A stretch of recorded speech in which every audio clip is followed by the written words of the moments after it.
Okay, first let me tell you what I do, and then we're gonna dive deeper. I'm Omar El-Monir.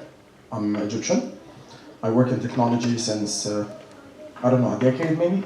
And before, I used to be an engineer, mechanical and aviation. And then life threw me to the oil and gas. I used to work as a petroleum engineer in Schlumberger, as a drilling engineer in the drilling rigs. It was a bit tough life, but yet I learned a lot. And then I started my first company that works in the technological fabrics. I thought, and we had a theory of clothing is one of the main aspects that protected humanity across the history, prevented from extinction, because when you think about it, the cavemen, they had the animal skin to protect them from cold, and then in the war, whoever had the best wearable could win, whoever had the best armor could win, and that's a wearable. And then it protected us also from the medical perspective. Before any medicine could come out, if we could wear a mask, that was way quicker than the medicine from any virus. And then also, clothing helped in humans in their endeavor to space, and without the spacesuit, we couldn't have gone to space. So when we think about wearables, wearables was one of the main aspects that prevented human extinction and contributed a lot in the human civilization. So we thought, how about we could implement technology in the wearables like no other, and then subsidize it into multiple industries. So the first company I did was SigmaFit, still working, one of the biggest startups and scale-ups in the region. We have the biggest sportswear brand in the region now. We operate also in the medical sector. We were the first and only company during COVID times that designed and invented fabrics that are virus repellent, I would say, or it was for the isolation fabrics and clothing for the doctors. And then we started thinking about operating in the industrial sector. And 3 years ago, we finally did one of our goals, that we started working in space. And currently SigmaFit is working on research papers with NASA, SpaceX, and we are already working in the space sector in multiple. Our clients basically are the space organizations. And that was the clothing company. Also, as we started multiple companies, raised multiple rounds of investments, scaled multiple countries. So in 2020, we started our first AI company.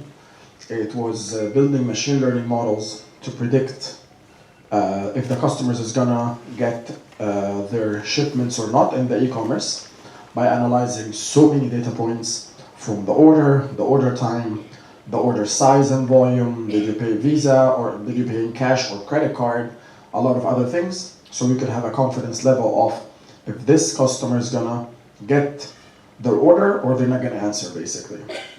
And that's a big problem in Egypt.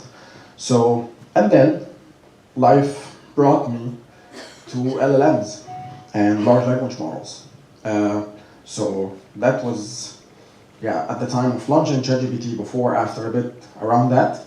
And let me tell you that large language models were not that cool, was not that operational before the inflection point of 3.5, yet it was there some years before. So I started in the testing. I started getting obsessed of testing the models, doing the evaluation of the models, the benchmarks, the testing if these models are working well, the bias of these models, the training data of these models, which is a super technical job. And then ChatGPT launched, and a lot of, as industry people that are inside that could have an access to models that are not out yet, we could see what's happening in the world, we could see what's happening in the future, and through interpolating the past data, extrapolating the future data, we can see patterns and identify patterns where the world is heading. Of course, I'm gonna get back to that later on, and the history and the future of LLMs and what's happening in that sector. But let me tell you what to expect from this talk, from this session. I'll start the first 30 minutes with a bit of brain tease, what's happening in the AI, how to look to AI from a completely different angle, and how big is that, and how the future will change everything, and most importantly, how the AI, how people see the AI now versus how the industry experts see the AI. How it's going to change the world from that perspective, and how the normal people use ChatGPT and they are happy with it. Normally, we say using ChatGPT or Gemini or Claude, and especially using the free ones, this is not AI at all. Absolutely. So the real AI is not obvious for the end user. So I'm here to give insights about that. And then I'm going to jump in to use cases, AI use cases. I was planning to jump in AI use cases only in medicine, which is I'm obsessed with, although I studied biology 1 year in my life, so I don't know anything about medicine. But I am very excited on how these technologies will diagnose us better, will help doctors to be superhumans, will help doctors to cure more people, and everything else. And definitely, because I have engineering here also, so definitely I will talk about my love, which is engineering, which is my studies too. So, then, let's start to see what's happening, what happened in the world in the past 200 years, and what's going to happen. When you think about humans, we are consisted of three things: soul, mind, and body. Or in other words, soul, intelligence, and muscles. From my perspective, the soul, we cannot do anything about it, we don't understand it, and it belongs to God. But what happened, and what will happen if we exchanged the muscles, or what will happen if we exchanged the intelligence, or automated these things? So first, let's look at the past, interpolate the past, so we could see how by changing the muscles, everything has changed, our cities has changed, our genetics has changed, and our attitude has changed, just by changing the muscles. Well, 200 years ago, when we thought about the internal combustion engines, and then how these internal combustion engines, we started thinking about automating a lot of things, and how this particular thing enslaved some people, and again, changed how we look like. Well, think about it that way. By automating the muscles through motors and engines, we started using a huge power and muscle power through the building machines, and we started building skyscrapers.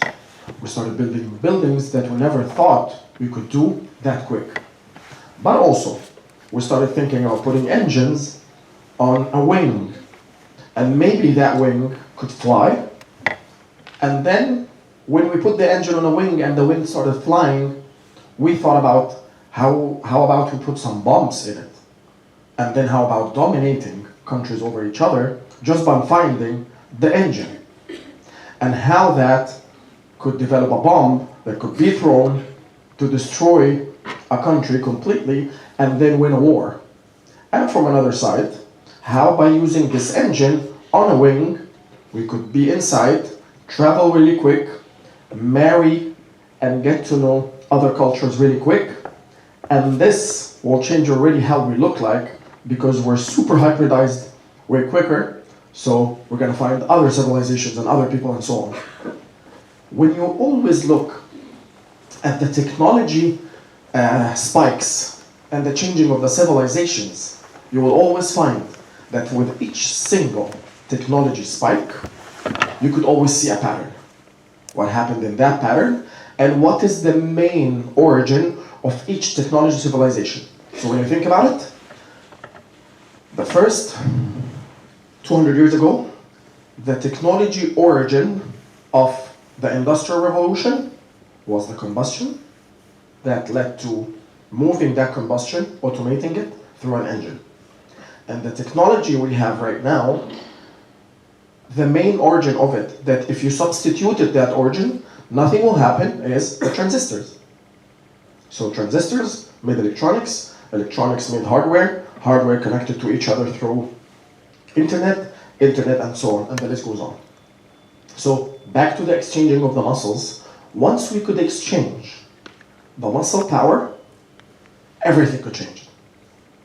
But that's only about the muscles. What about the brain? The brain that humans has, and that was the only thing that made us dominate this planet. What if you can change it? What if you can automate the brain or the intelligence? If just the muscles did all that, so how about the intelligence? What's going to happen about it? But in order to think about that intelligence, we need to identify what is the intelligence. Is the intelligence is the person who is having good degrees? Is the intelligence is the one who does numbers better, can explain better? Or what is the exact thing of intelligence in general? Well, that's a part, but also some scientists say maybe plants are conscious, animals are conscious, but what is the exact thing? Well, IQ. And then when we think about IQ, do we really understand IQ? And is the IQ is a fair exam to determine intelligence? Exactly. So, I will make this session very interactive. That's why I didn't have a presentation, because I know what I'm going to say, and better, again, I want to tease that brain. I want to tease your brain so much, so you could think. And one of the things, please, whenever I'm explaining anything, don't think about it from my perspective. Take that, reflect, so you could think what could happen in your world doing this, okay? All right, so, and then scientists thought about, okay, let's differentiate the types of intelligence. Well, so far, they are saying there is 9 to 11 types of intelligence. And when you think about it, it makes sense. There's emotional intelligence. There's nature intelligence. There's kinetic intelligence. A kid could do sports better than another kid. And there's linguistic intelligence. Some of you just could easily learn languages. I'm very bad at that. So some of you automatically think about numbers, automatically think about solving puzzles. So far, scientists are thinking about there's 9 to 11 types of intelligence. I guess we still have more, and I guess we still know nothing about the human body, the human consciousness, and absolutely the human brain. But with the minimal information we have already, we could do wonders and magic. Okay, then we started identifying and thinking about intelligence and what could happen, because intelligence is not only how the brain works, but also the intuition and building, and how the human is learning so much, having a brain chemicals that reacts together, give brain signals, and then you react. We know nothing about that. But from the little we know, we're trying to imitate what could happen and digitalize it and automate it. So, if we thought about it that way, humans cannot create, from my point of view, just creator can create. But we can imitate, we can simulate, and we can copy. And based on that, because we know nothing except the neural networks that the humans has, so we started thinking about how we can copy these neural networks, how we can put it on a machine, in numbers, and then see how it's going to work. But also, if we are talking about the intelligence, and we kind of identified the intelligence, but what is artificial intelligence? What is the real definition of that? Well, when you think about it, it's same as intelligence, but without a soul. So anything that doesn't have a soul, that could do something, technically, it's an artificial intelligence. So, when you think about it, then artificial intelligence have been there since hundreds of years. When you press a button on a machine that could move, and maybe stop, and maybe move again if there's something, automatically, that's basically an artificial intelligence. The artificial intelligence didn't start 3 years ago, or 10 years ago, or even 30 or 50 years ago. So the era of automation was kind of artificial intelligence because it did something. It's not that intellectual, it's not that advanced, but technically it started there. But then we had multiple spikes and multiple phases of that artificial intelligence. The spikes, first was the machine automation. Then we started off electronic automation. And with the AI, maybe you know that, I'm just gonna say it from another perspective. If someone of you know all the information, I'm sorry. And then all it started with the 1945, 46, with Alan Turing.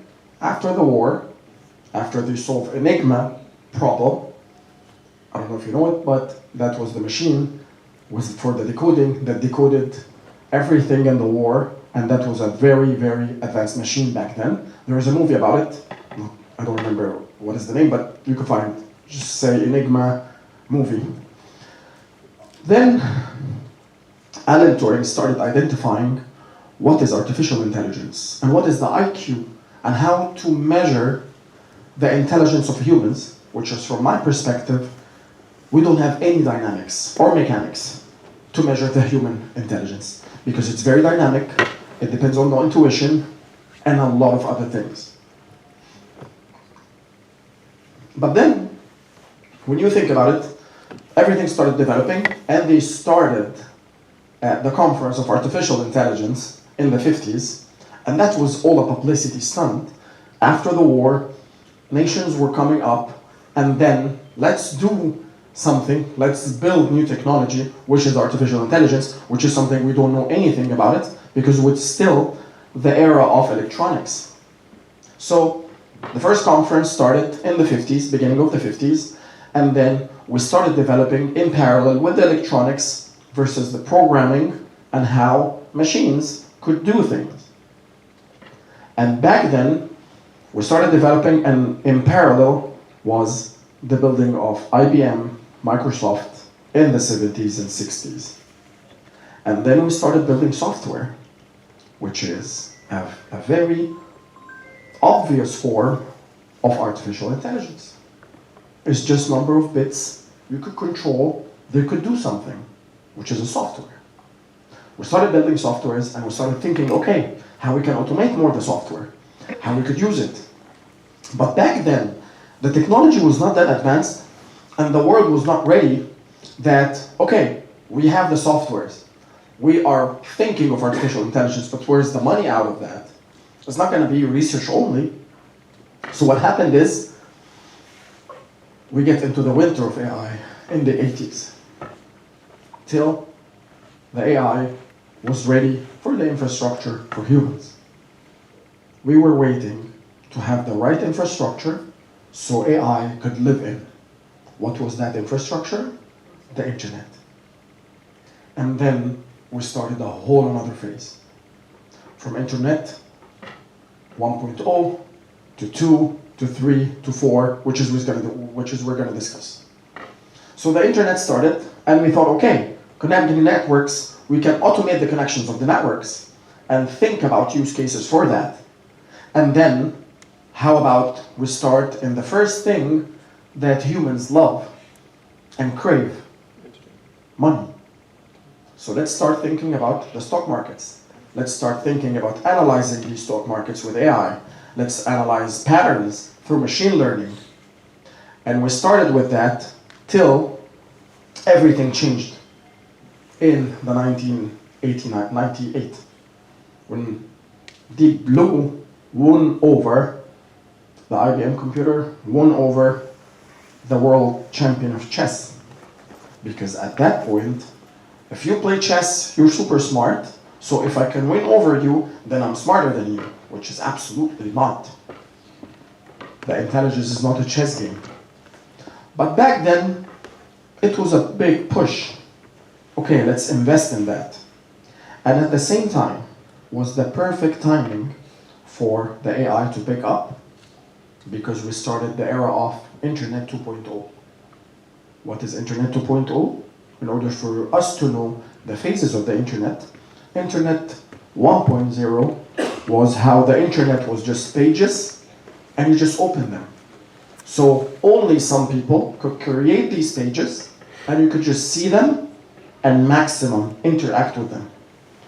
But then suddenly, when Internet 2.0 launched, by the growth of Amazon and the growth of the social media companies, suddenly, and instead of just the internet was only for some thousands of people that own websites on the internet, suddenly every single human on earth started interacting with the internet, and from here, every single human on earth started building digital residual. And by digital residual, I mean suddenly every one of us started having a digital identity. And how? By interacting with the internet. So suddenly you press on some buttons, you create some words which transferred to kilobytes and then megabytes, and then you take pictures, and every one of us started having a piece of that massive land. And once you have a piece of massive land, once you have a voice, you're creating digital residual, that means AI could analyze that. So while you are creating a lot of things on the internet, another AI started analyzing that, and that was the rise of the machine learning, where machines could analyze patterns, could look up to data, analyzed data that is put into structured place, and we get our patterns out of it. And we started in that by the rise of Internet 3.0, which is the blockchain, and more of the integration of the social media and everything. But at that particular point, from Internet 2.0 to Internet 3.0, we analyze so many things that you would think it's an absolute AI. So when you think about AI is what brought us here today. Without AI, most of you probably wouldn't have got into the university, including myself. What do you mean by that? Well, who came today by opening the maps? Every one of you know the exact address. So when you think about it, AI is exactly moving us, because when you put the location on the maps, the algorithm understands the nearest route. It gives you the exact directions the AI wants you to move in. And then you have came here because of the AI. When you think about it, everything around us digital mostly is AI. And this is how you think about the perspective of AI. So, coming back to this, who of you just had a thought without writing, without claiming it, without explaining it, without anything, just had a thought, and suddenly you have an ad showing that thought? Yeah, it happens. How do you think it happens? You did not talk about it, you did not write it, you did not even did anything that showed that this thought is there. How the AI found it? How the algorithm found it? What do you think? Digital footprints? Well, let me tell you something. So, the mothers, when their children just pass in front of them, they could say if they are sad or good, right? Most of them. So, in another thing, humans, and this is the beauty of data. This is the absolute beauty of data. Data always has infinite angles to look to. For example, every one of us right now is, I'm in front of you guys, but the first time each one of you saw me, basically it saw some data. And from that data, you interpolated that data, made a profile about me, and the more data I'm feeding you now, the profile is changing by time. In other words, you saw me coming up to the stage, you don't know who is that guy, who whatever he's wearing, and then just moving, having the cup. All of this is data points. What he's wearing, what watch he's wearing, how tall he is, what is his color, whatever. And based on these data points, You started building a profile of me. You started building a thought of me. But then, the more I talk, the more I move. The more I'm feeding data. And the more you're profiling me differently, or maybe constantly. So when you think about it, the beauty of data is every one of us could look at me, make a profile around me, think about me in a thought that is different than the others. And when you think about it, in your life, in your business, in your education, you could look at the data like no one else. And with that, you could interpolate this data, and this is how maybe successful people works. Every one of us see the opportunity, but someone knows exactly where to take it, because it interpolated the data really well from their side. Data is one of the most important things in our lives. But back to the question, how the algorithms know what you think of. For me, I would rather ask this question differently.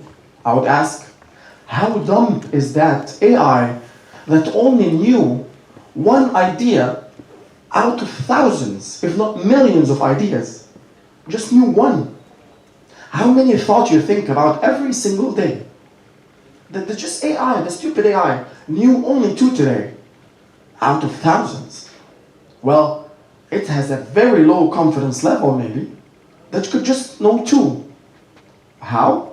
By checking the patterns and by thinking that if you liked coffee in the morning, probably you would like a good mattress at night.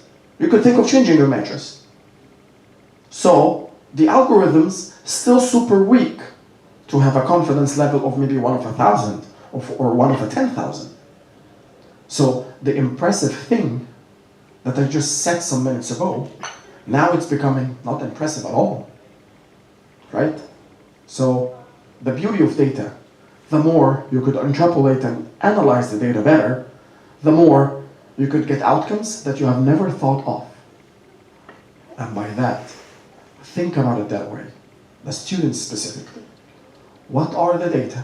What are the data points that you could check around you that may shape your character, may shape your career, may shape your love for the knowledge?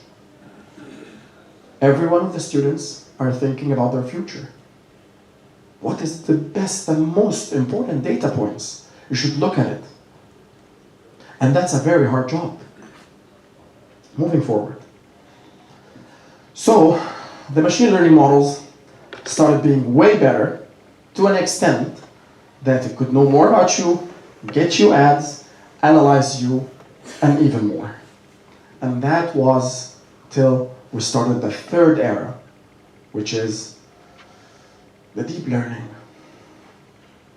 If machine learning is good, and if we could give structured data to the machines, and then started, okay, let's not give a structured data to the machines, let's give a huge unstructured data to the machines.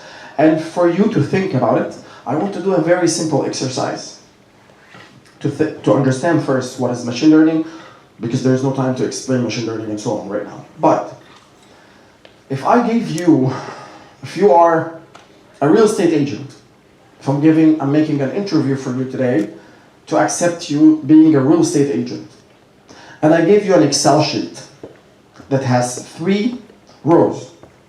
1, name the 4th, like the 4 names of yours, like for the person. And then the phone number. And then the address.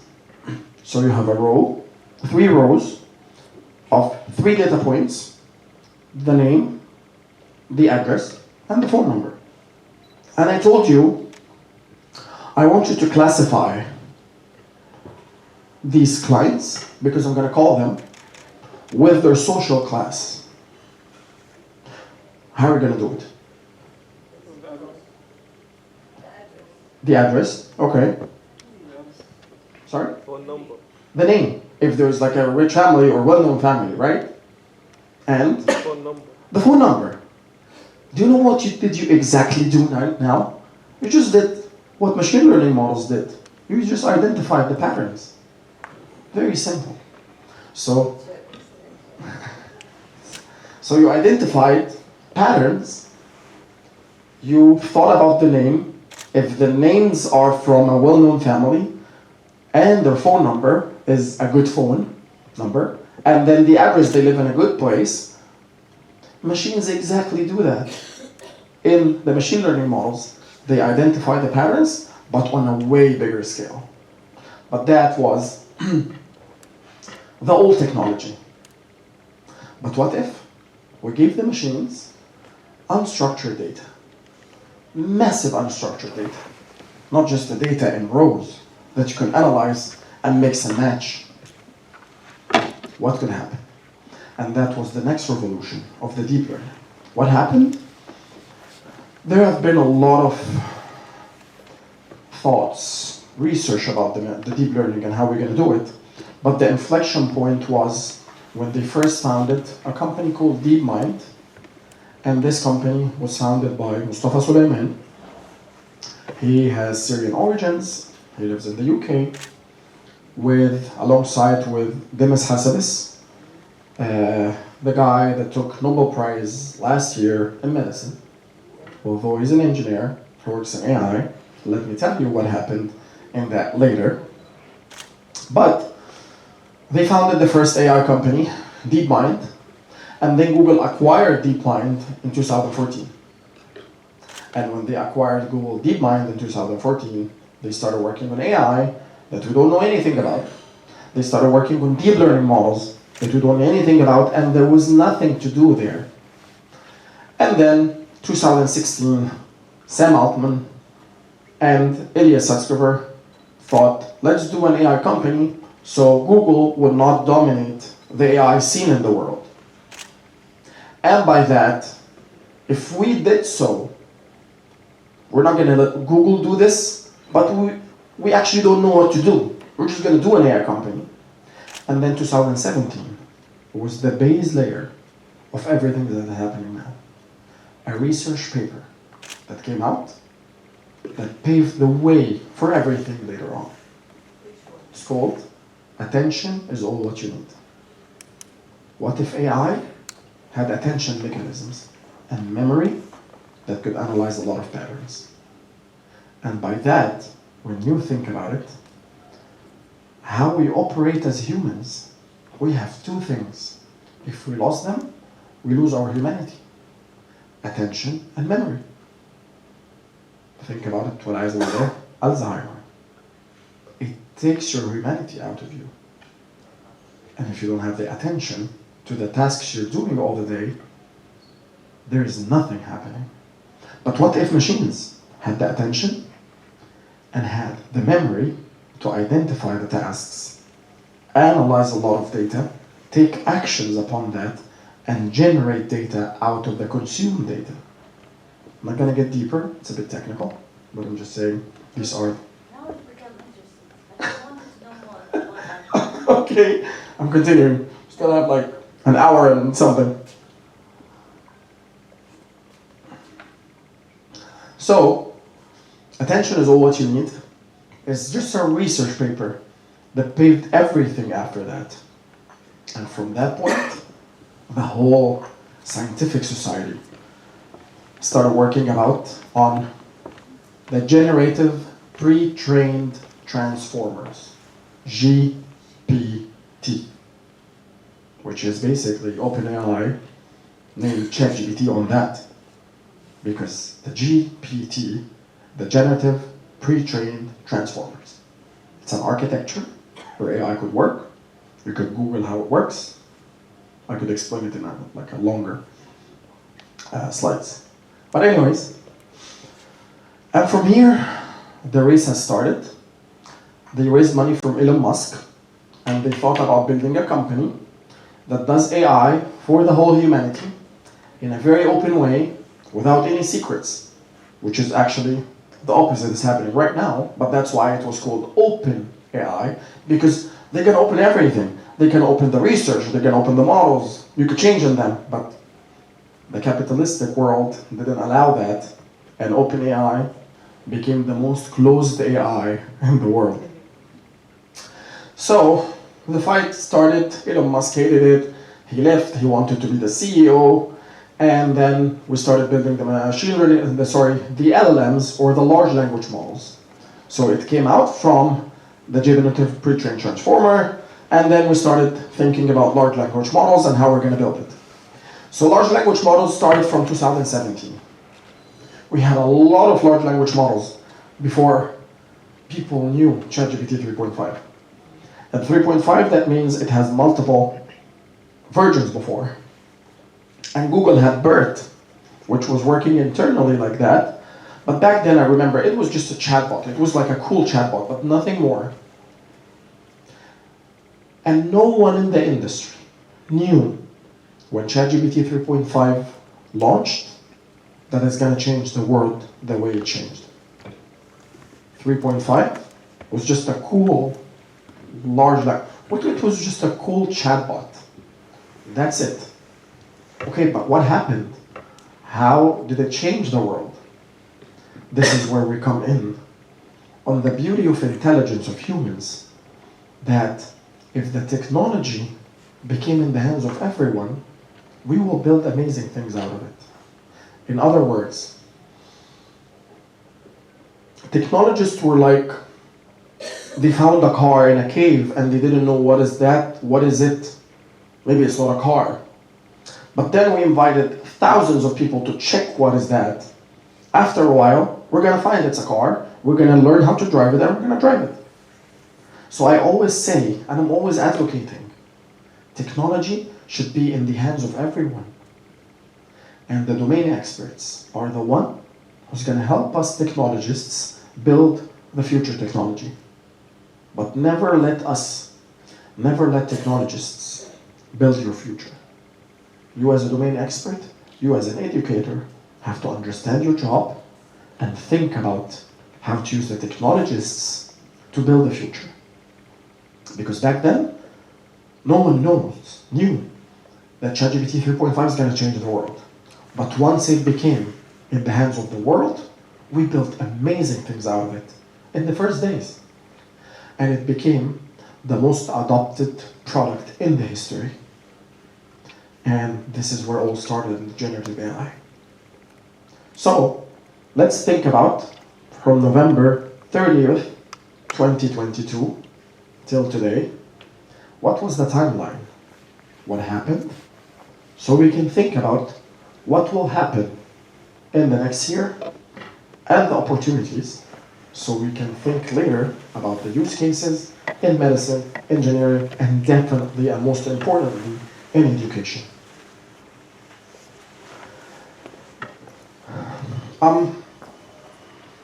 As I said, if I would have one wish, I would wish to use 100% capacity of my brain and become the most intelligent person on the history. This is my first absolute wish. I don't need money, I don't need power, I just need that. And that's why I'm super obsessed with intelligence. And I'm super obsessed with, that's why I'm super passionate when I talk about technology, because the beauty what I see in humans' eyes and how to move their intelligence, how to use their intelligence, this is one of the main amazing great things. So what if what if intelligence became a commodity? Intelligence became a product, and us humans started using that intelligence in our sake. In other words, from the domain expert perspective, technologists invented the chassis, the wheels, and the engine. But then a domain expert will come and think, okay, let's make a sedan car out of that. And another person will come and say, let's build a bus. And another person will come and say, let's build a taxi or an ambulance. And some other people will say, okay, let's build a road to move these cars on. And another person will say, let's regulate that and build traffic lights and coordinate the movement. And this is how you build an ecosystem. So every one of you, by thinking about the intelligence, they could build and pave the way for the upcoming civilization. Moving back to 2022 and 2023 and my obsession with intelligence. And once I started having access, sorry? Upcoming civilization, if it still exists after That's another story. I'll actually talk about it. Good that you put that point. Because there's a lot of contradictions about what can happen and are you a utopian or a dystopian? Because there's a lot of parties. And will AI lead to our extinction? Are we going to create something that is super powerful that is going to kill us all? Yeah. AI enabled nuclear mass destruction weapons that humans are capable of doing. Yes. Is what I'm thinking gonna end civilization. Maybe. AI itself. To be honest, because I always get into that conversations. And I have different thoughts about it. But in order for me, at least for me, to be convinced for my thoughts, I had to go to the religion and higher power, because that was my only reference. So from my side, I guess, the creator, we cannot create something better than the creator. Or in other words, ما ينفعش المخلوق يخلق حاجة أحلى من الخالق, basically. I think so. Eventually, what I think is we're just very dumb and we don't know anything about ourselves, and maybe AI could give us more glimpse about ourselves, if we can live longer. زي سيدنا نوح وقومه. What if we could be disease resistant? I don't know. The thing is, it's just mind-boggling. So I don't know, and I don't have a specific answer, definitely, and I don't think anyone has a specific answer because no one knows, but we're just extrapolating the data points. So, I don't think the issue is how to live longer, because this will get you, it's the issue how you live happier. You see, the quality of life is more important than longevity. Definitely. And this is just one part of the life. What if we can, and I'm gonna get into that later, about what if we can, okay, let me talk, I'll talk about this. Because it's very interesting, so I'll talk about it. So, one of the things, and one of the unfair advantages that I had in the early days of generative AI, which is 3 years ago, that was the early days. It's actually less than 3 years ago. It's less than 3 years ago. Time passes. So I started thinking, okay, how I'm gonna learn very quick and how I'm gonna consume as much knowledge as I can, because I'm obsessed with knowledge. But from another side, and this is something I would advise the students, learn how to learn, because this is, I would always advise every student about it. From my side, I have been a very bad student. I always failed in the subjects and then begged the professors to let me pass. In my college, we used to pass, it was not like credit hours. It was like I pass, if I failed only with 2 subjects, I could continue to the next year. If I failed with more, I have to stay with that year for with the subjects. So I always failed with 3 or 4 subjects and then started begging the doctors, please let me pass this so I can pass the next year and whatever. Because for me, at least me, I have an ADHD, I couldn't focus, and I don't like that you give me information and I have to consume. And from my side, and from the humanity side, again, not talking about the university because I know that professors, I'm just gonna say it from my side, but does that make sense if you give people information and then you randomly test the amount of consumption for that information? In other words, does that make sense for humanity? I'm not talking about this era. I'm talking about the whole dilemma of giving constant information to different type of people and then test them of the probability of their consumption through some questions. And this is not only about the college, it's about the whole learning. In fact, what I'm doing right now is completely wrong. I'm just saying the same words to different people with different intellectuality, with different knowledge, and one size doesn't fit all, and it will never fit all. Education, as humanity, not as university or schools or whatever, is always about customization and hyper-personalization. So, back to the topic. So I used to fail. I didn't like this. And on the other hand, while in college, I used to work for top companies in Germany. So I liked working better, and I liked you give me the information in another way. So after that, I realized that I consume information differently, and I like it through videos or through talks, rather than to focus on a paper. I just couldn't. Till today, I can't. And I can't memorize anything. I would rather understand, but I can't memorize. So I thought, what if, because as an entrepreneur, I'm pushed by the investors, we're always pushed by numbers, pushed by scalability, and it's a very tough environment, like how much money you made this month, how you're gonna scale and everything. So I always thought, how I'm gonna learn.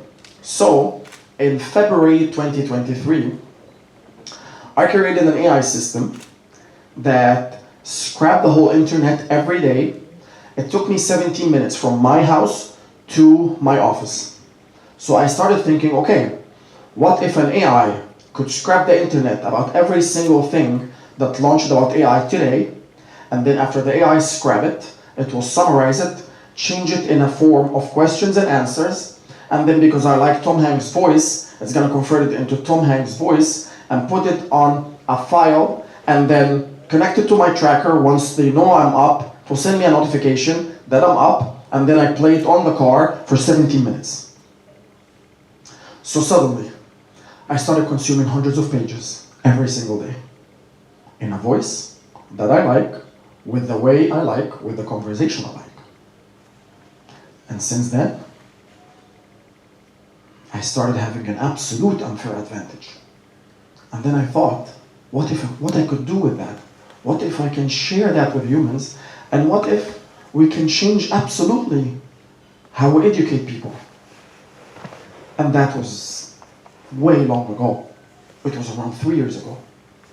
Now, it's even completely different. Now, I could analyze thousands of hours from podcasts, I'll definitely share some references you could share with everyone. But for example, I'm obsessed with podcasts, and I have a system and a prompt that could analyze any podcast I want. It listened to it, it analyzed it, it checked the depth of the information, it analyzed the host and the person in the podcast, check their information if it's right or not, and then give me a score, whether should I listen to this podcast or here's a summary for it. And then if it's done at a scale, it could give me a schedule, what to listen, when, and how to get back to it, or how to use it. So you built AI agents for that, or what? Yes. So I get the Google Sheets on my phone. I'll tell you exactly how it's done. It's amazingly done. Don't worry, it's very easy. I'll share it with you. Because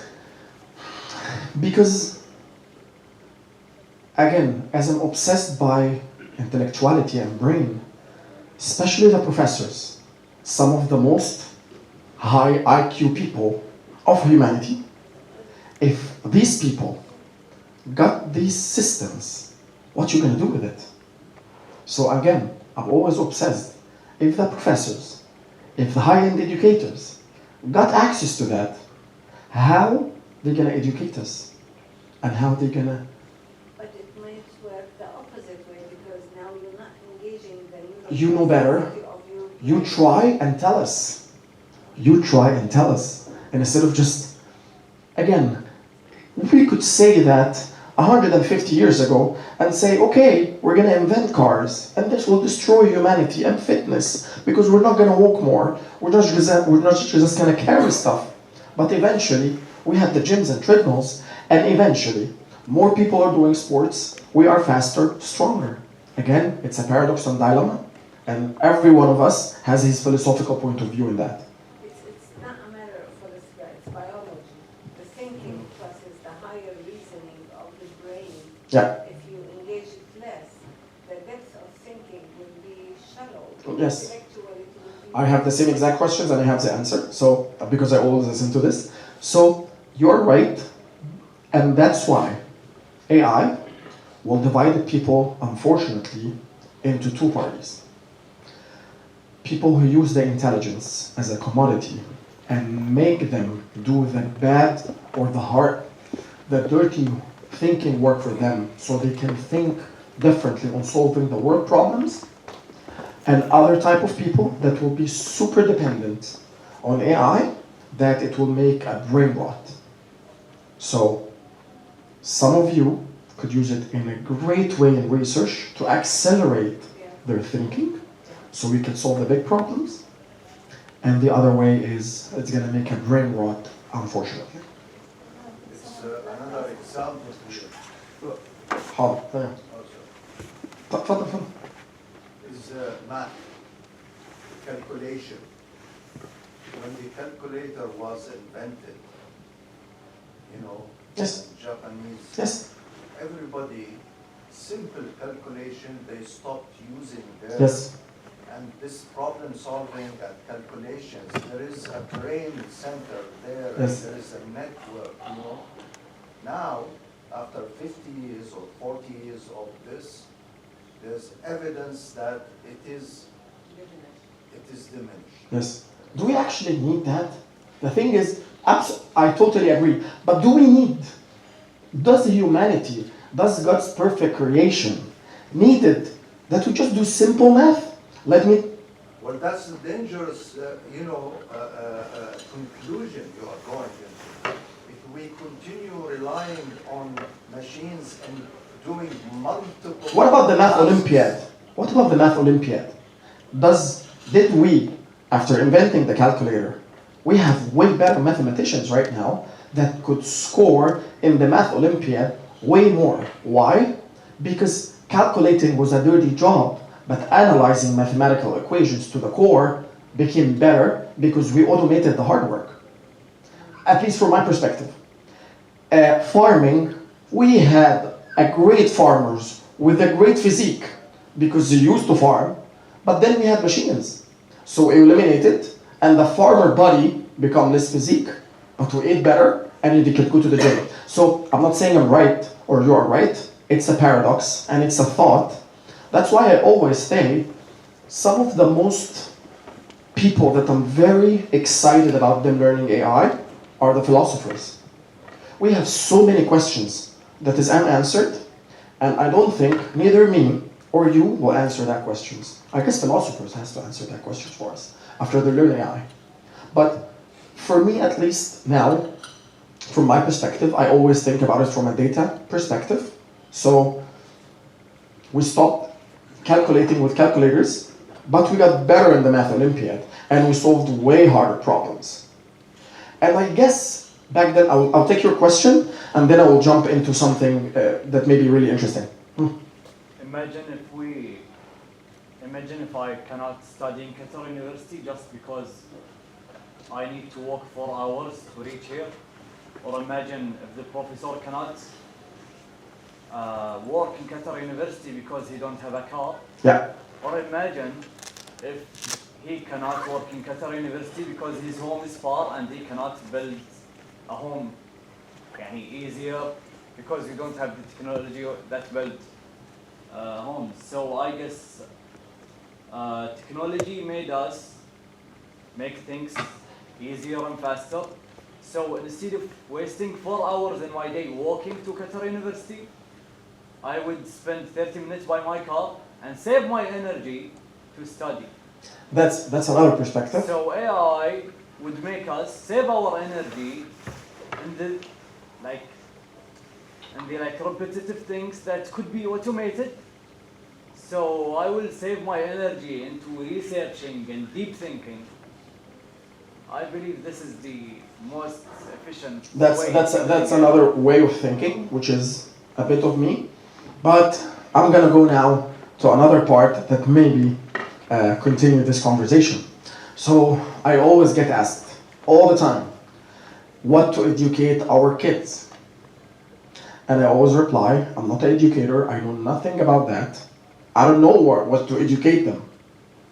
But then the question kept repeating so much, so I thought, okay, let me find an answer. How did I do it? I scrapped and got the most prominent people in the world in technology and education. I got their podcasts. I got over 1,000 hours of futurists talking about the future in the next 30 years. And then I got these podcasts and then I put it on AI to analyze it. So it analyzed thousands of hours of very intellectual people talking about the future. And after I analyzed, I got outcomes. And then I built multiple AIs that imitate educators and imitate college professors and imitate policy makers. And then I thought how the world would look like, and if the world would look like that, what are the jobs? And if these are the jobs, then what to educate our kids from now so they could be ready for the future? That's a hypothesis. And I found really interesting things. So one of the cool jobs was tourism for people after 60. Why? Because in 30 years, people over 60 will be very healthy and made money to an extent that you're just going to travel the world. And it will be a huge economy for retired people. And it's going to be a complete different industry. But the more interesting outcomes was,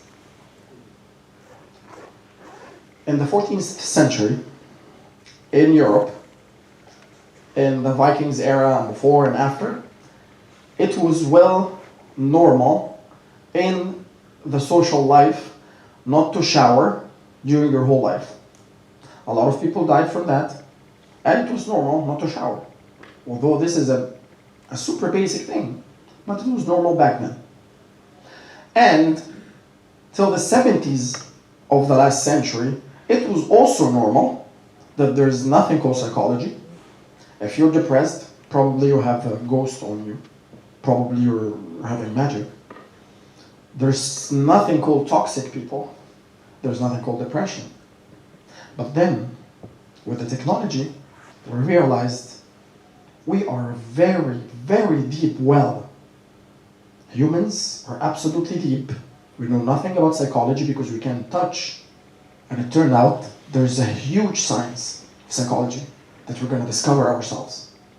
And each one of Gen Z, and even like the upper generations like me or even you, we started more thinking now, even each day, about my feelings, about reflection. We didn't have that word before. About reflection, about journaling, about how we feel today. Why? Because a lot of our other problems, automations and technology started fixing, but the psychology not. So if I would advise the kids, 10 years old kids or less, study psychology in the future.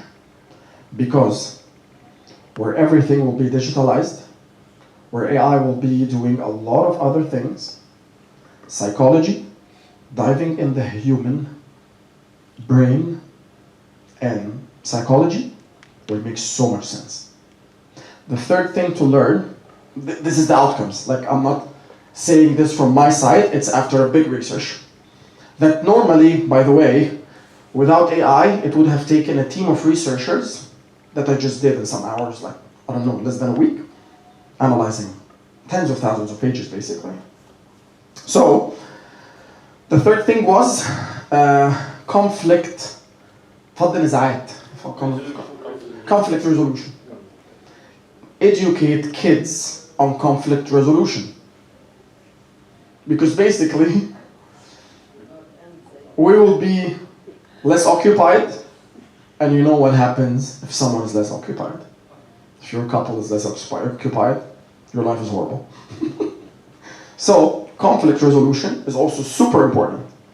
And this is just a small outcome that I got about the future, about the psychology, and about AI is how it's changing our lives. I will add one. Sure. You know, this is not from AI, From an intellectual person like you. no, yes, projecting for the future, you know, generations. One job will be useful is counseling parents, how to parent, you know, to be parenting in the era of AI. Because parenting, you know, in the future, it will be very much demanding. You have to be psychologist. You have, with the, you know, social media and all this exposure, how many, if you ask any parent, how many should you leave your kid to watch TV or, you know? I'm not a parent, I'm afraid from you saying. Yeah, you know, and you have to be IT expert as a parent. You have to be, you know, what to allow, what not to allow. You have to be a stress Conflict, you know, solver, and all this. So parenting in the next 20 years, you know, even I have goosebumps already. it will be really challenging in this era. So that's a good job to be a parenting counselor. Well, I'm not a parent, and I'm really afraid from being a parent. So, I'm good with that. Definitely. It's okay. Eh? It's okay. والله مش اوكي لا الموضوع صعب. I mean, there's no job description. إيه؟ There's no job description. ايوه بالظبط. But you have to go I'm very analytical, so if you don't give me the points, لا مش هجود مش هشوف انا هعمل ايه. there's no catalog, there's no growth for you. Exactly. And everyone is different, by the way. بالظبط. It's the most rewarding experience in the human life. Good. I don't know it, so I'm good. Let's see.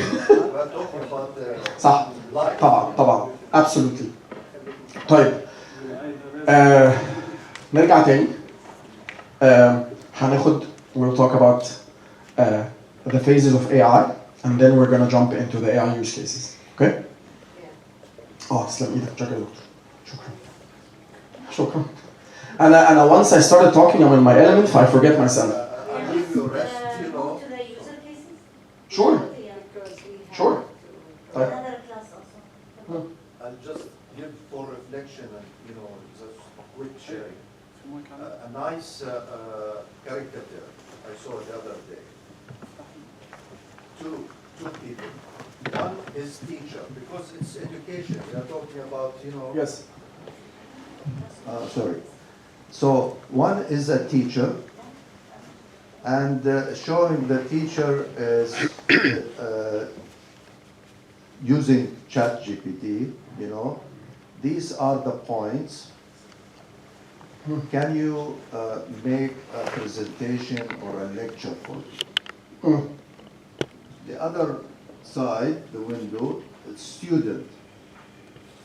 Looking at the screen, also using ChatGPT and asking the prompt, you know, this is a lecture, can you summarize it into points? You can see the paradox here. Yeah. Here Okay. points are changing to a lecture, طبعاً. and here a lecture, so why not giving the points? It makes sense. Okay, I will talk about three This industries. is just, you know, sharing. I'll talk about three industries, the AI use cases in the three industries, okay? I'll start with the medicine that I'm very, very excited about. I started already thinking about the AI startups in medicine. We started thinking of investing in them. I see a lot of potential in them. Why? Because when you think about the medical industry, it's very inefficient. It's absolutely inefficient. We have huge misdiagnoses. We don't know anything about the human body yet. We have a lot of research to do. And basically, the human creation, like the God's creation of humanity, it's very complex that we will always keep learning. And again, when you think about it, till today, we always get sick and then suddenly discover we're sick. we get sick without knowing why. And for the medicine to work, we have to record every single breath, every single thing that got into your body, analyzing everything about the body. Because cars, we have built cars, and when the car is broken, we have a computer that gets into it, knows everything, and we just fix it. But with the human body, or the God's creation, is completely different. It's way more complex. So it's way more advanced. So we need to study more. So in order to know the AI use cases of the medicine, we need to check the capabilities of the AI right now. One of the most important things in medicine, or in the AI capabilities, is computer vision. Anyone works with a computer vision? Sounds good. So, if we thought about computer vision, where AI could see. So once AI could see, it could analyze so many things. Okay, so in the computer vision in the medicine, we started thinking about any single MRI or scan. And here we go to one use case that I personally had. One of my jobs is to travel the world, go to the AI research labs. So I travel, I would say, like 10, 15 countries a year, see the AI research labs, the most advanced things in the world, test it, and see how it's gonna go, and hopefully implement it in my في وطني يعني أو في دولنا العربية in our countries. So I was in Japan last year, and I was in the most advanced unit for AI and medicine in Japan. It was Okinawa Hospital. And they had an AI system that could predict the pancreas cancer and the breast cancer 12 years before. And for me, when I think about it, not coming from any biological knowledge, zero, I'm just wondering why women have breast cancer. Why so much women have breast? We must start doing something wrong, but we don't know what is it. So I went to them, and then I was checking the technologies and patterns and everything, and then I said, okay, what about I do a scan to check the pancreas cancer and to see if I may gonna have it or not. So the doctor told me it's not gonna work. I said, why? He said, because the AI system will think you have a pancreas cancer. So I was like, why it will think that way? He said, because your body is different and you have a big belly. Exactly. And from here, it came to my mind a huge opportunity, a huge, massive opportunity, which is, I started calling my friend. He's doing PhD in computer vision in AI scans in medicine in Hong Kong. And I told him, dude, what do you do? Tell me about the research you're doing. He said, nothing. I just travel back to Egypt and get high quality scans signed by doctors. And I just get it back to Hong Kong, and I got all my expenses of the trip covered because it's very expensive data, and I just come to Egypt to get it for very cheap from the doctors, like giving them money or whatever, and I get it, and I test the data, put it in an AI model to understand. So I was like, tell me more, and then think about it that way. Yesterday we were talking about sovereign AI and how we do it. They have built an algorithm that is trained, the training data on some people. What if? Because us in our countries, our genetics are kind of the same. We have the same body composition. What if we could have this algorithm and have a sovereign data of every single country, sovereign inside, and use this algorithm to predict something? So instead of having the raw material, which is our data, we could sell a high-end product of cancer knowing before we do it. So if you could build the right algorithms, like for me, for example, in Egypt, we are in the Mediterranean circle, so we look like a lot of other people because of the weather and everything. I came back advocating. I sit with high-end people in the medical departments in Egypt. I was like, guys, we are floating on a sea of data, of scans, and if we could put it in an algorithm, we could predict a lot of diseases, including breast cancer at least. The algorithm is there. the AI model's there. And with that, what if the doctors, the people who studied all their lives, had the tools that they never had it? Like, I always think about doctors, that they are just working blindfolded, handcuffed, leg cuffed, and they're trying to fix a problem from a God's creation that is very complex. This is how I see it. You go meet a doctor and you tell him, how do you feel? And by just knowing how do you feel, not knowing everything about your body, he has to say something and he has to save your life. But what if AI could do that? Another use case which is very important, and this company actually we're investing in it. They have done, sorry? Sorry, what I'm saying is there's already very advanced, clinically validated computer vision to predictive analytics, all in the medical field, that being tested and diversified. How many clinics in a kilometer diameter that could do that? Yeah, that's perfect. That's for telemedicine and expanding the access to healthcare. But any AI model is a medical device. To be licensed, to be used in the medical field, has to be validated on various populations. Otherwise, it will not be Yes. acceptable. Yes. So what we're doing is a way to contribute to making things more accurately diagnosing people of Arab descent, right? But where is the innovation if the models already exist and performing really well? You just What is the confidence level of the performing really well? Are they like 100% performing? No, that's what I'm saying. You do external validation on these already existing models to upgrade it to our population. So it needs sovereign data. I'm just gonna get you one, hold on. Yeah, do you know a company called Open Evidence? Yeah? Okay, Open Evidence in the past, they have raised $700 million in the last round. And what does Open Evidence do? Open Evidence just started like 5 years ago. And Open Evidence is like ChatGPT for everyone to tell them about the medicine. And when you think about it, if you are deeply into the scientific field of AI and medicine, you would say, this is very basic, come on. We have this technology. But one entrepreneur commercialized it, scaled it in multiple countries, and this is where I say there's actually three things. Whether to say about the high-end research that no one knows about, or the commercialized research that is into entities, or the commercialized technologies that became into the hand of the end user, which could be a doctor, a final end doctor, or a patient, right? So we have these three levels. I'm gonna talk about a use case in each one. So when we talk about, I'm nearly done. So Open Evidence got something, and if you take more the story, his biggest competitor and his biggest enemy was who? Doctors.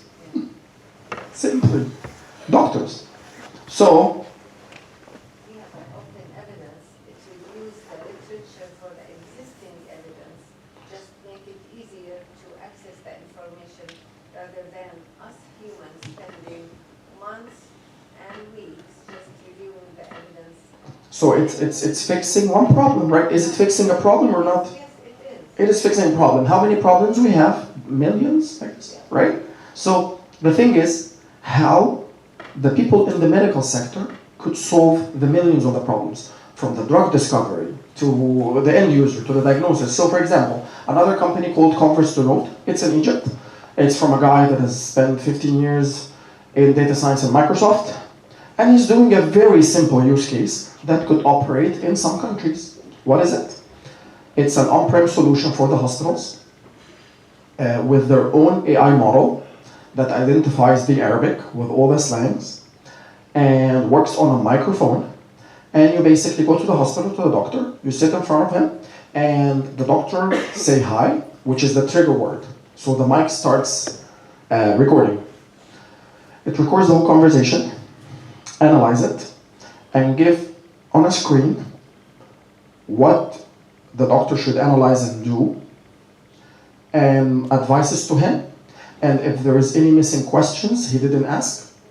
So basically, it's acting like a co-pilot for the doctor, because again, from a person who doesn't know anything about biology. It's a very hard job to be a doctor, and there's also the mood of the doctor, and there's so many things. He's a human at the end. So if I'm fixing that and automating his job, this is a great use case. Basically, a co-pilot for the doctor, authorized by the hospital, not to tell him what to do, but to think out loud with him, and at the end, the doctor will have the final reach, right? Regarding the COVID vaccine, we all know it was made by AI models that analyzed a lot, so it accelerated the discovery. It just accelerated, got the patterns. I disagree on this fact. Sure. I mean, you know better, but I get the stuff that is finally certificated and set, but of course you know better. Microsoft Copilot, Mustafa Suleyman, the CEO of Microsoft, he had a podcast like 10 days ago, said that 40% of the queries that happening on Microsoft Copilot are medical ones. So 40% is a huge number, especially on Microsoft Copilot, which is used by a lot of people. We need AI agents to facilitate our work. But this is by the end user, so basically they don't go to the doctors. Are the end users? Yes. You mean doctors or normal people? End users of Copilot. Yeah, exactly. So that's the third one. Also, for me, I guess, one of the AIs, for the MRIs and for the scans, because if we have the scans, there's a lot of open source models right now that are being trained. Like there's so many AI models, open source models, trained on scans from the joints to the bones to the muscles and the contractions. And finally, I don't know if you know Whoop. You know this? So basically, this is the most famous and advanced tracker in the world now. It's done by athletes and everything.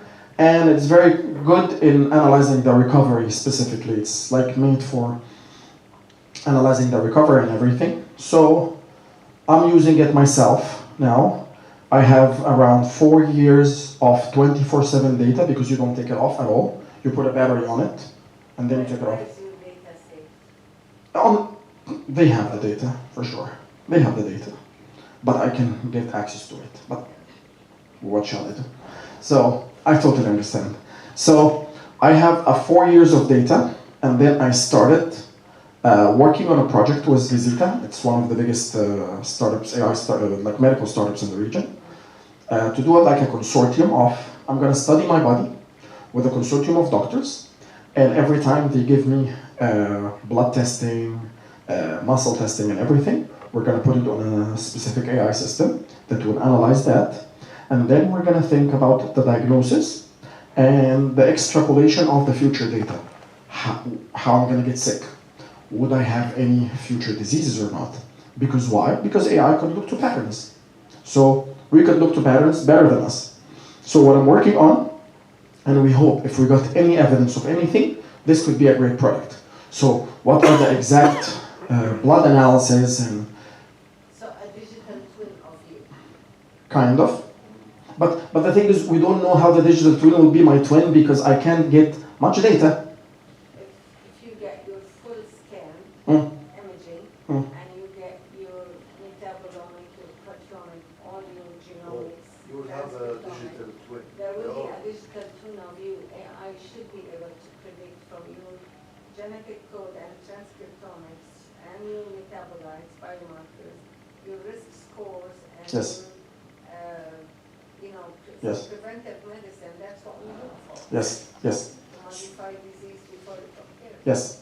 From my perspective, from a data standpoint, all these scans is the only technology we have now. But I guess, like you know better, that we still have a lot of analysis that are different and everything. But this is what I'm trying to do, at least for myself, just to see where I'm gonna go. But what if, imagine, and I guess this is actually your role better, what if we could have people that we could work on and test and do all of that and keep searching and building the digital twin and picking the right models, because it's going to be multiple models with a mixture of experts. So models that are only tailor-made for eyes, models that are only tailor-made for bones and joints, and then put all this digital twin data on all of them and then getting the outside. And that means, when you think about it, you are among the very, very, very low percentage of doctors that are studying AI.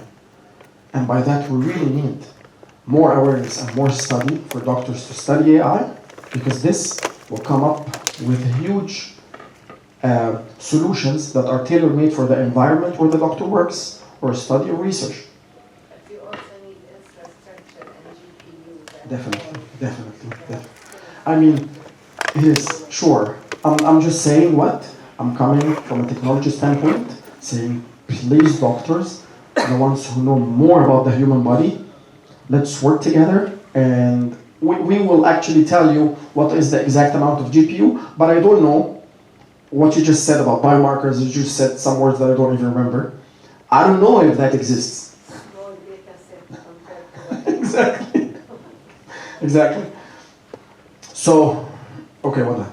So I guess in the medical sector, from the diagnosis standpoint, from the medicine standpoint, from the analysis standpoint, from the food standpoint and nutrition, there will be a lot of opportunities. I truly wish every institution, every university shall have their own venture studio. That you professors will be their mentors, people or students or entrepreneurs that would think about the solution, work day and night in it, you'll be their mentors, the institution will be their funders, and then later on, these things could spin off, build companies, and I guess this is how it's going to work, at least for now. I agree. In academia, we're already producing a lot of models, but it doesn't see the daylight because we lack all the other elements. Exactly. Exactly. You need electricity generators. Definitely. How can you see the future in 20 years with electricity, which is important? For me, Yes. I guess, so there's a huge paradox right now, because there's also the changing in the climate change, right? So before the generative AI, 3 years ago, I used to attend the COP. So I was in COP27 and COP27. COP28 was directly before the generative, no, actually COP27 was the last one before generative AI. And all the thoughts was, okay, let's save the environment, let's do blah, blah, blah, blah. And then generative AI came out. And then we had to build massive data centers. We had to build massive data centers. We had to do complete destruction for the environment. We had to use a lot of power. So what to do now? So basically the paradox and the funny situation is, let's build massive data centers, which is going to destroy the environment at way faster pace, so we can build an AI system that can fix our climate change problem really quick. So whether we fix the climate change problem before the earth is getting destroyed, or we get unlucky. Wallahi, this is the narrative, which is mind-blowing. So This is coupled with digital currency, also requires, everything, electricity. and we don't have the power. We like now, when you ask any technologist, we don't know how they're gonna get the power. We need it. I guess AI may help us in developing new types of power. I guess. It's happening soon, the renewable energy. Yeah. They have something in South France, they just announced. I hope. A clean form of nuclear fission that will give clean, renewable energy. I hope. Good. So I hope it happens, but it's just a stupid paradox. You have comment on that? Only. I am afraid we get out of time. I am still curious about your vision and definition of AI, and what did you get out of this journey? هقولك at the end. طيب, moving forward to the education. The education is the process of inputting the right information at the right door of your brain at the right time with the right intuition, basically. This is at least how I identify it. So you could see a great knowledge now, but you're not interested basically in learning it now. There is no motive or whatever. So again, putting the right information at the right brain door, how I say it, at the right time with the right intuition. So how? we could learn as humans, not as a university or students or whatever, how we're going to learn as humans way quicker. There are a lot of new technologies now that could ease. Does anyone use Notebook LM? Our students, they do. Of course. I personally don't. Amazing. You will love it. You will really love Oh, it. I know, I see them. So Notebook LM is amazing in the explanation. You could upload a presentation out of it. You could analyze a video and then get a presentation out of it, get a demonstration video out of it, get a mind map out of it, and everything else. So also there's OpenAI Education, which is an account of ChatGPT that is only made for education. There's also Anthropic Study. This is also very cool for studying. And you can actually also build multiple automations. This is another talk, but you could use make.com or initn. This is, my words are for students. initn or make.com to build some automations that could automate the learning journey for you. So one of the TED Talks that is really interesting about an Oxford professor that they did an experiment on building and cloning multiple AI agents, and they got the best professors in the university. And they made an experiment for 3 months, I guess, on educating the best professors, educate the students, and another ones that are studying with AI, and the professors were just supervising but not interacting at all. And the test results that the students that got taught by AI, they definitely got higher grades. Does that mean AI will educate? I don't think so. But I think professors who use AI, who use the latest technologies, will be way better. And by that I mean, I guess AI will kill all the mediocres. And here I'm not saying mediocres in a bad way.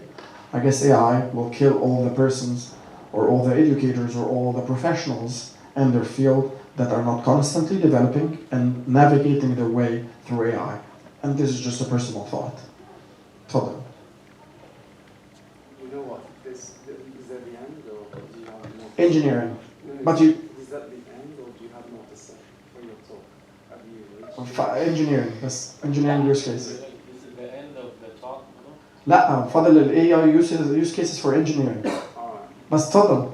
Because I have to go, and you know it's a wide range, and I mean you've talked about so many topics. We can start a conversation on any of them. صح. Maybe I don't know whether you're gonna go to it yet or not, but I don't think you've touched upon the economic model and how this is driving innovation, and also how it's also impacting on the environment. And at the end, all the issues that we mentioned are all interlinked.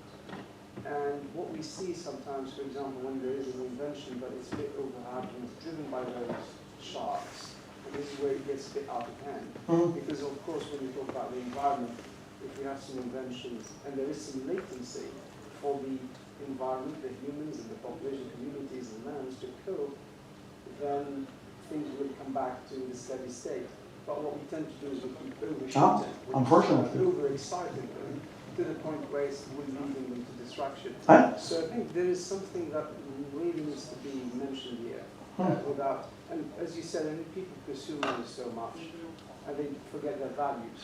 And our system is a value-based system; it's not money-based system. And this is something quite important. You mentioned the soul. I was ending my talk with one last word, but I will say it now. In a world where technology is leading everything, where artificial intelligence is leading everything, my advice to myself and everyone else: be a human, teach humanity. In a world will be led by artificial things. So I'm totally with you. I'm super afraid, and I guess more than any one of you, because I see the models that is going to launch at the end of the year.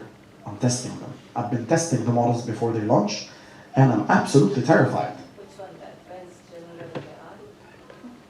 There's nothing, for me, there's no AGI yet, and it's a myth, at least for now, and it's just a marketing word.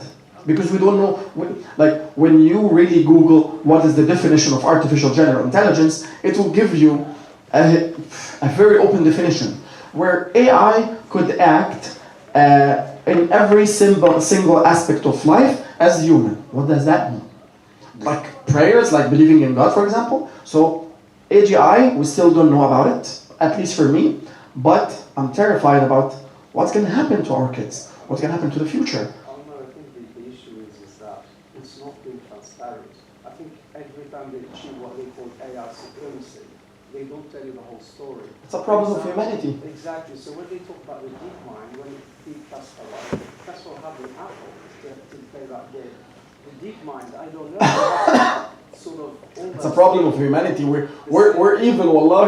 We're evil. Yeah, but that's the thing. I mean, each one of us can operate on very little energy, and they can produce quite a lot.